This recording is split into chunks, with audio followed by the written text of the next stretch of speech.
In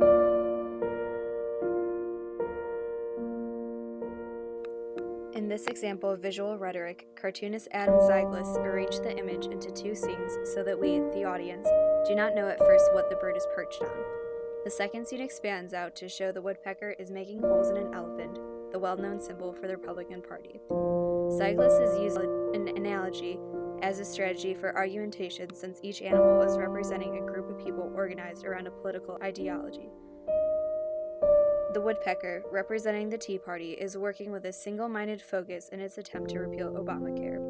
Although the brand and purpose of the Tea Party is up for debate, most peers who identify with the Tea Party would agree that having the Affordable Care Act repealed is one of the most pressing goals.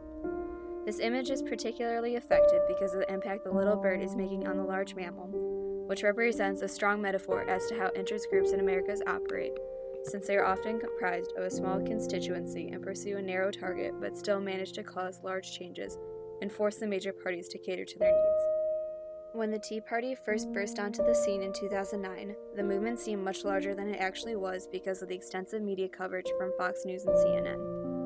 Even though some of its influence and public acceptance has waned, the Tea Party is still a powerful force within the Republican establishment and has impacted many electoral races, most notably at the local level and within the House of Representatives. Due to their single pursuit of a defined policy goal, interest groups are relentless in their efforts and seek compromise as a last resort. They aren't typically concerned with maximizing public welfare and instead serve as ambassadors for a specific policy area.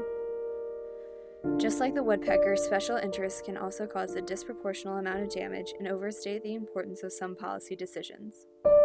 In the case of this political cartoon, the holes in the elephant are small, but over time are making a definite impact.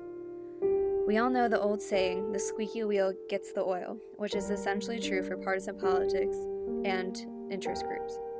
Often the lobbyists who complain the loudest, longest, and carry the most financial backing receive the most attention and influence from members of Congress. This phenomenon has resulted in an overrepresentation of moneyed interests in politics. By covering up the holes, the elephant is giving more attention to the woodpecker, just as the Republican Party gives more attention to the Tea Party as it seeks to get rid of the Affordable Care Act. The visual rhetoric at work in this image appeals to the frustration faced by many Americans who believe their opinions are drowned out by interest groups and the frustration of policymakers who are pressured into pandering to special interests since these groups help fund re-election efforts and other fundraisers. Images like this cartoon reflect the cynicism the average American feels towards the national government. The intended audience is U.S. residents familiar with the political influence of interest groups and lobbying. Adam Zeigler is a Pulitzer Prize recipient for his work on political cartoons and currently works for the Buffalo News. His cartoons have been published both domestically and internationally in magazines such as The Week and Time.